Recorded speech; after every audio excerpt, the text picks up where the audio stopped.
Hello guys! Magandang hapon sa inyong lahat. This is your guys from Masagari Channel. Peter Old Matarder. So ngayong hapon na to, tingnan natin ang sabihin sa inyo ng ating mga gabay. So this is a special gabay for the month of August 5 hanggang August 11 for the sign off. For the sign of Capricorn. So Capri, welcome sa my channel. Ano kayang messages, advices, and spirit guides ang ating masasagap for today's video? Kanino kayang energy or kaganapan sa buhay ng mga Capricorn ng ating mga kagilap? So guys, this reading is a general reading lamang, hindi lahat makaka-resonate. Kunin lamang po makaka-relate sa inyo. And comment down below kung kaninong energy ang ating nasagap. Because don't forget to like and subscribe my channel. And i-notification bell for more videos update. Tapos maraming salamat po sa mga walang sawang pag-support sa aking channel. Lalo-lalo na ang dirige-skip ng ads na way pagpalain po kayo ng Diyos at may kapal siksik-liglig na gumapaw na biyayang manambalik sa inyo. So let's see guys, what is the messages, advices sa iyo ng ating angel spirit for the sign of Capricorn. So let's see and watch this.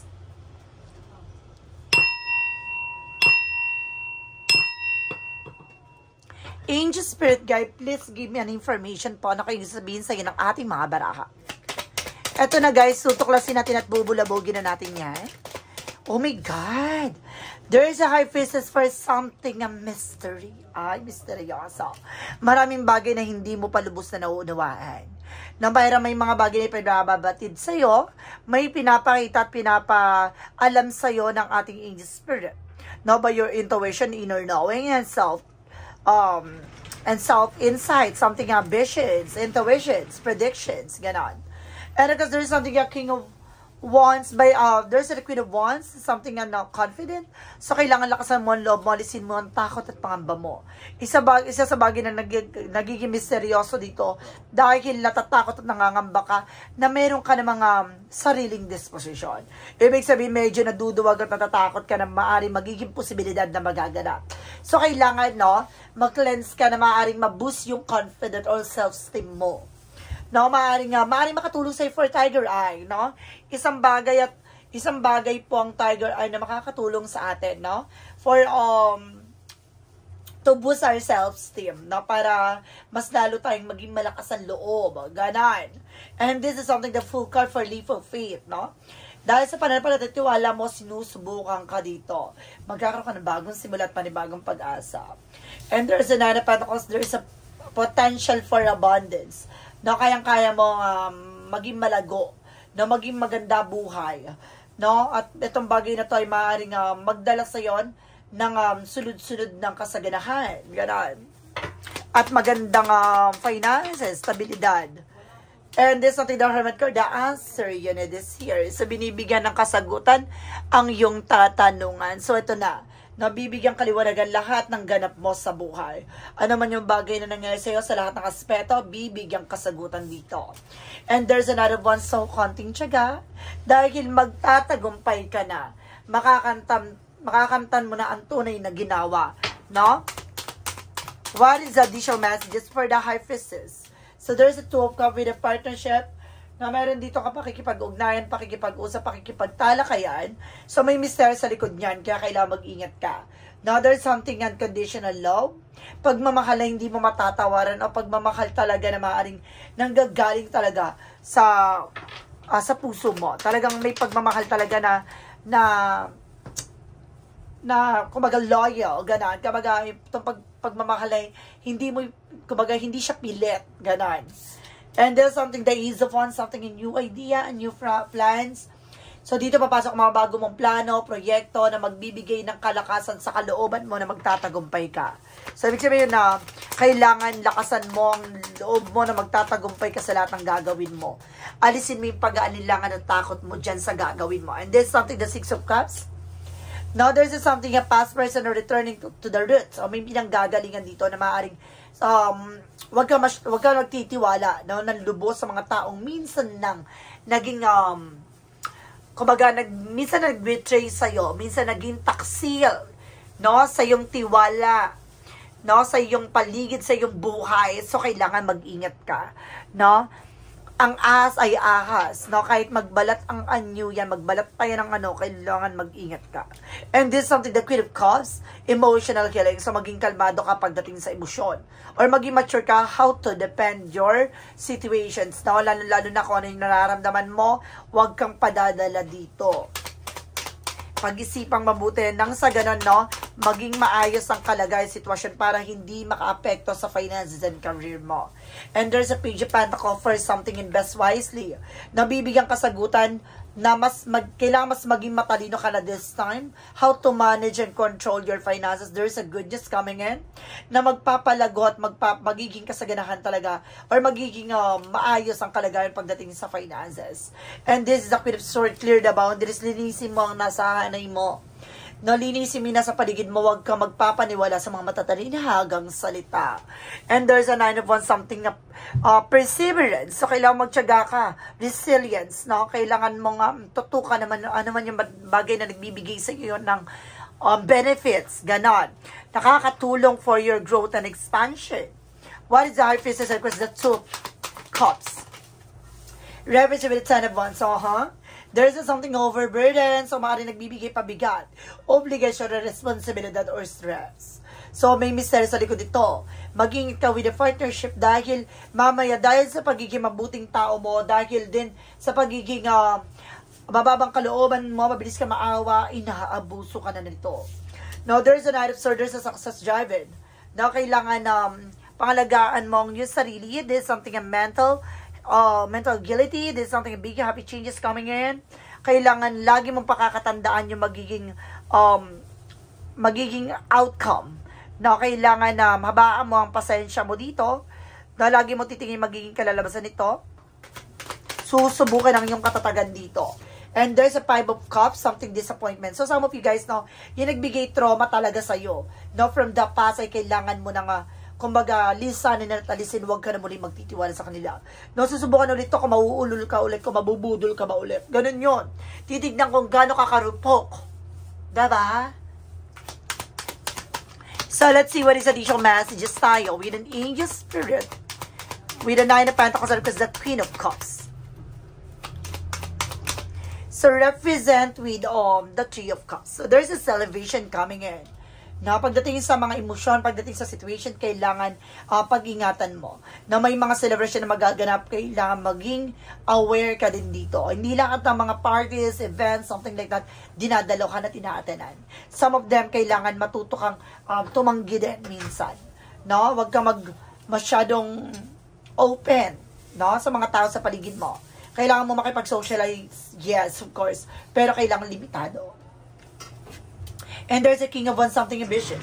Lagi mo titigan yung magiging posibilidad at magiging kalalabasan sa eksena mo. No, kailangan alam mo sa sarili mo kung paano to palalaguin yung bawat gagawin mo. Huwag mong sayangin na panahon at oras mo sa isang bagay na alam mong wala namang mangyayari. And there's an Empress card for river. Disconnect from the world. Linisin mo yung mga bagay na magsisilbing balakid, na mga bagay na hindi magtutupad sa mga pangarap mo. Magtiyaga ka sa ginagawa mo. At least yan meron kay hinatnan.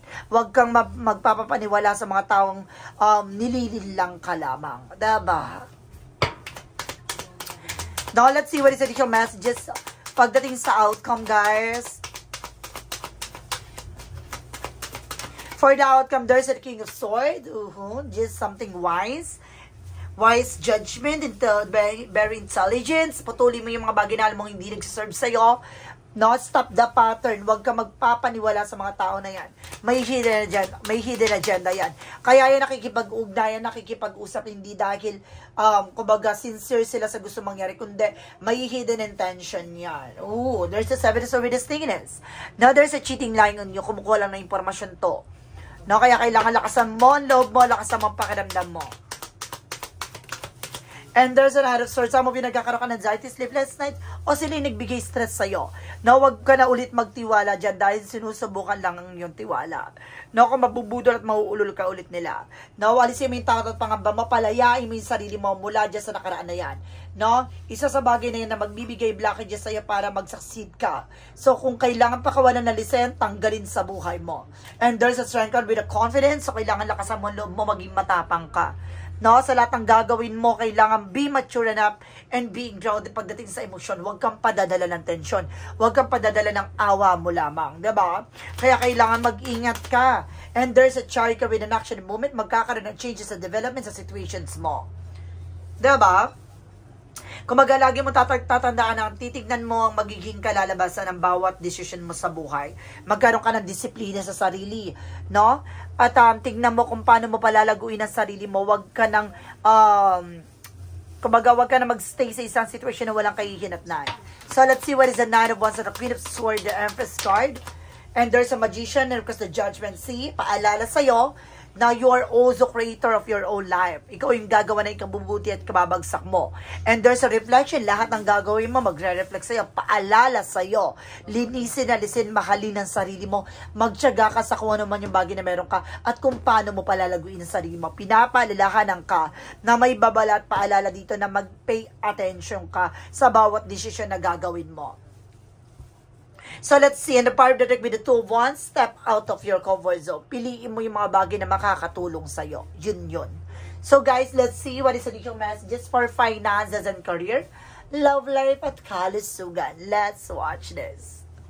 Okay, nandito tayo. Welcome back, guys. Let's see what is the initial messages for finances and career, love life, at kalusugan. So, tutuklasin natin at bubulabugin natin lahat ng kaganapan sa buhay mo. Wala tayong tatago, diba? Lahat yan bubungkalin natin para sa inyo. Eto na, guys. Tumbok sa tumbok tayo, guys, ha? Hindi, kung ano yung bagay na makikita ko, ibinabahagi ko sa inyo. No? And there's a Four of Cups, just reevaluate or analyze. May mga bagay na kailangan mong pag-isipan. Klaruhin, liwalagin pagdating sa finances mo. Pagdating sa resource of income mo. Pagdating sa trabaho mo. Pinag-iisipan na lahat ng bagay. Magulo man sa utak mo sa ngayon, kailangan liwanagin mo ito. There's the Moon card, some of you. No, may matutupad ang mga pangarap at may mga intuasyon na pinabahayag. No, binabahagi sa ito na nagkakaroon ka ng worries, pangamba sa situations na to, natatakot ka sa possibilities, okay? So, there's something the Hangman. Oh, baguhin mo na yung perspective mo, baguhin yung pananaw mo na kaya ka nakakaranas non-delay. There's a negative pattern. May mali sa ginagawa mo dyan sa situations about sa finances. May maling sistema. And there's a Knight of Cups. Now, there's an offer for something, a proposal, promotions. And you need to take an action from that. No, kailangan mong kumilos, no, at gumalaw. Sundin mo ang sinasabi ng iyong intuition at puso. And there's a Six of Pentacles. There's something giving, receiving something by the universe. Magtutuloy-tuloy na rin about sa finances. And the Page of Swords being curiosity. Tuklasin, alamin yung bagay na makakatulong bakit nagkakaroon ng delays and cancellations sa mga transactions mo. Bakit? Dahil may tao talagang sumisira nito at talagang humakad lang. Huwag kang tumanggap ng kahit anong offer with other people na dahil sila mismong kumukuha ng impormasyon, no, para pabahagali ng pasok ng pera sa iyo. No, itong tao na to, maring laging gusto alam yung mga ganap mo sa buhay. Na mapagmamasdan mo yan. Pagdating sa love life, there is a temperance. No, there is something of perfect timing. So, balance, patience, sa kailangan makaba ng pasensya mo. Maging kalmado, no? Baguhin mo yung mga perspective na alam mong nagiging problema sa relasyon, and this is something that happen for lesson learned. Na matuto ka magkaroon ng disiplina at respeto sa isa't isa. And this is something that is of course something nag-uumapaw na pag-ibig at pagmamahal. Or there's a new beginning pagdating sa relationship and new life, no? New love life, new romance, and this is something the word girl, something trouble, success, accomplishment. Talaga magsasucceed ka pagdating sa relasyon. No, and there's a Star card, healing and recovery. See, minsan mo tong pinangarap at hiniling, maaaring ibibigay ng pala at pagpapala. Diba? Makakamtan mo. At itong hinihintay mo matagal nang mangyayari ng awa. No, talagang mangyayari na siya. Ito ay maaaring magkakaroon ng travel. No, there is a conversation, collaborations, and something connections. No, maaaring masisilip mo na ang posibleng maganap at mangyari pagdating sa relasyon. No, mag-uumawaw ang pagmamahal.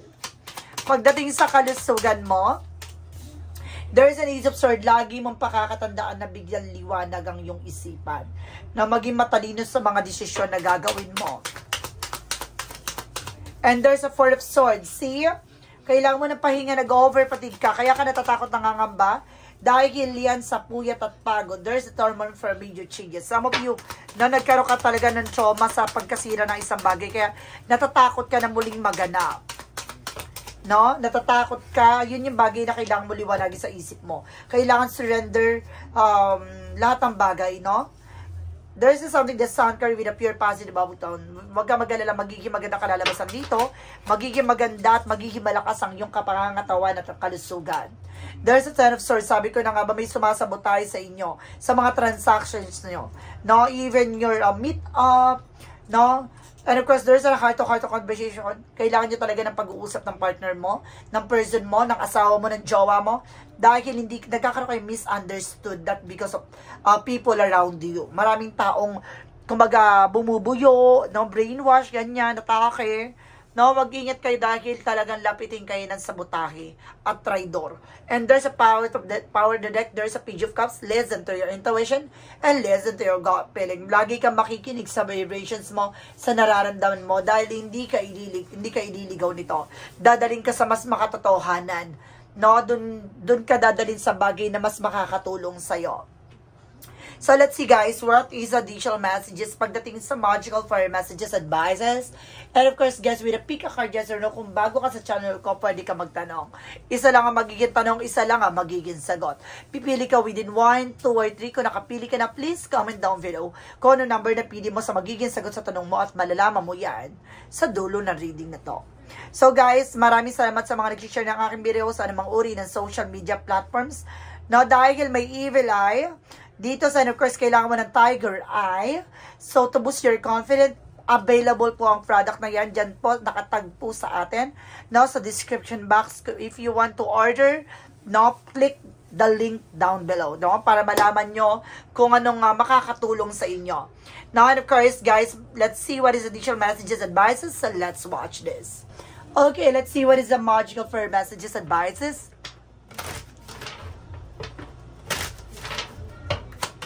With a magical fire messages, advices for you. And there's the sun. Maring may anak ang lalaki na makakatulong sa'yo. Or maring you're only one son. Now, nag-iisa kang anak na lalaki. And there's a connect with the nature. So, kailangan mo makipag-connecta, no? Sa paligid mo, sa nature mo. Dahil, of course, kailangan mo na unwind siguro. No? Sinasabi dyan na baka kailangan mo na mga bundok, ganun. No? Ma-refresh ang utak mo. And there's a do some research. Kailangan tuklasin mo, alamin mo yung mga bagay-bagay. Na hindi pwedeng yung sunggab ng sunggab, no? No, laban ng laban. Kailangan alamin mo yung magiging posibilidad. Now, there's a lucky color with a green. No, lucky color natin is green. So, let's see what is the additional messages tayo.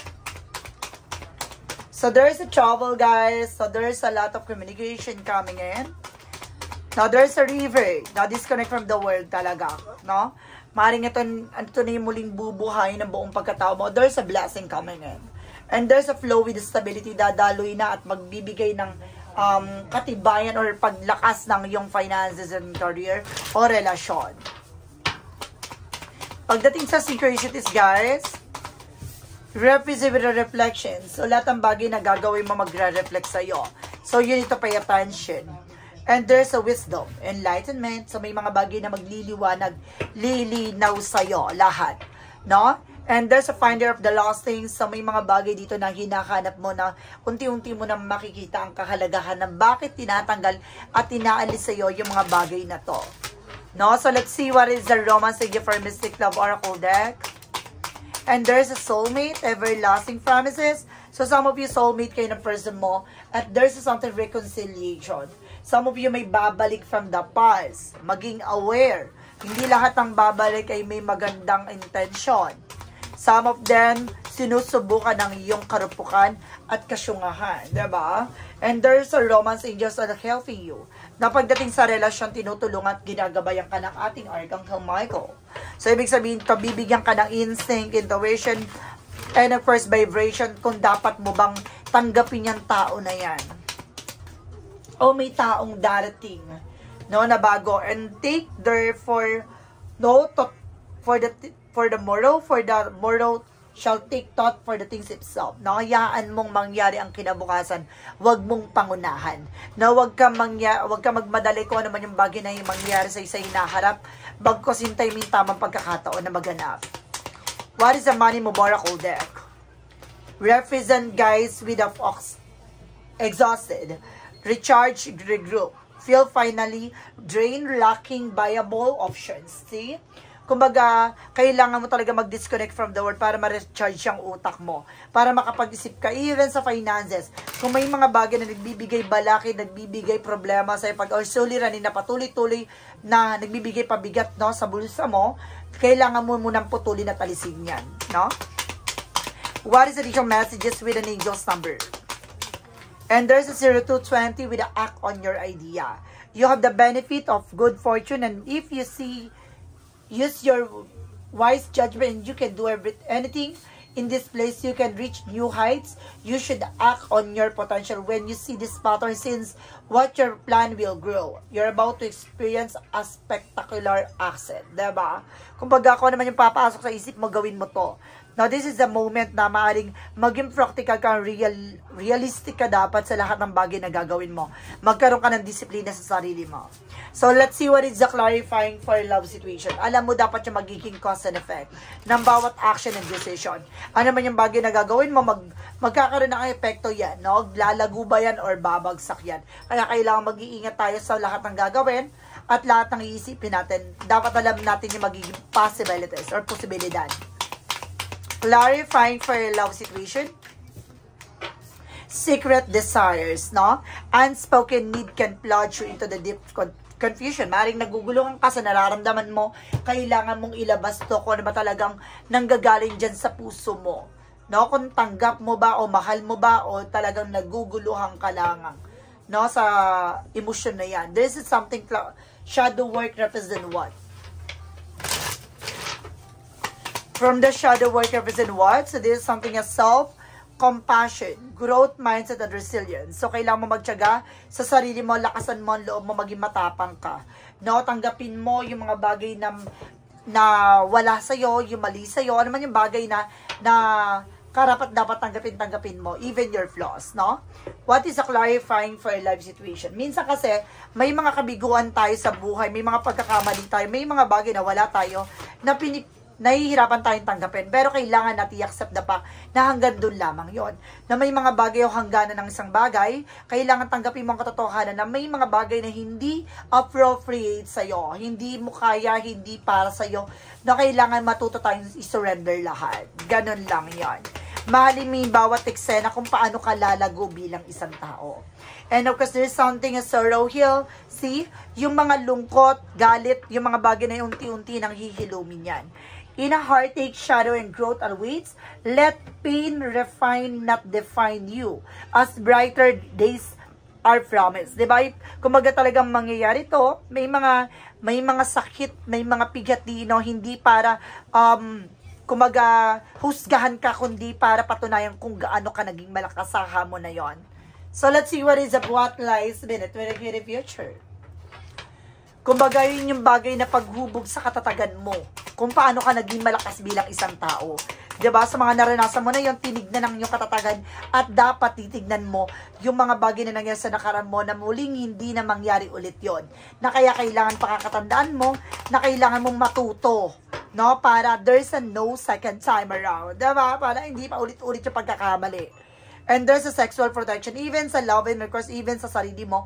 No? Maaaring meron dito single parent or single mother or single dad na maaaring naging mapusok, no, sa pagkabata nila na ngayon pinaproteksyon mo na yung sarili mo na hindi ka na basta sunggab ng sunggab, kagat ng kagat. What is the part of the light represent what? What is the path of the light? And there's a divine timing. So, this is the moment, guys. Bakit ito na yung panahon at pagkakataon para magmahal ka na muli? Pero, magmahal uli at patuparin mo yung mga pangarap mo. Nga lang, hindi na sa kanya. Sa ibang tao na. No? Na mararamdaman, mamahalin at tatanggapin. I trust in the perfect timing of the universe. Everything unfolds as it should. And every moment is aligned with my soul path. I release impatience and embrace the flow of life. Knowing that I am always exactly where I need to be. Kung ano ba talagang kailangan mo naman yung bagay na karapat-dapat sa'yo ibibigay ito. Nasa tamang panahon at tamang pagkakataon. Kaya kumalma ka, kumapit ka dahil iikot ang kapalaran at maaaring hawak-hawak mo na. So let's see what is a pick a card, yes or no? So let's watch this. Okay, let's see what is a pick a card, yes or no, guys. So alam ko nakapag-isip ka na ng tanong at alam ko nakapili ka na ng numero, anong number ang napili mo na magiging sagot sa tanong mo. So guys, let's see. Alamin natin na magiging sagot mo kung ang pumili at nakapili na number 1, ito na yon. Sino yung nakapili na number 1? And there is a no.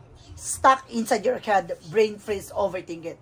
No, kaya ka nag-overthink dahil ano man yung bagay na nangyari sa nakaraan, hindi ka marunong magpakawala. O hindi mo pinapakawalan yung mga nangyari sa isa nakaraan. Hanggang ngayon, bit-bit mo pa.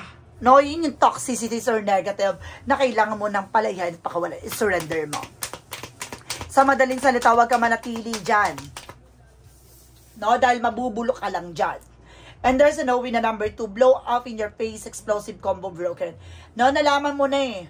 No, ang kabalastugan, at nalaman mo na lahat ng katotohanan mismo sa harapan mo. Na talagang bumungad ang lahat ng katotohanan na masakit man pero kailangan mong tanggapin ang katotohanan na hanggang doon na lang. Kaya wag mo nang ipagpilitan. Diba? Number 3, there is a yes.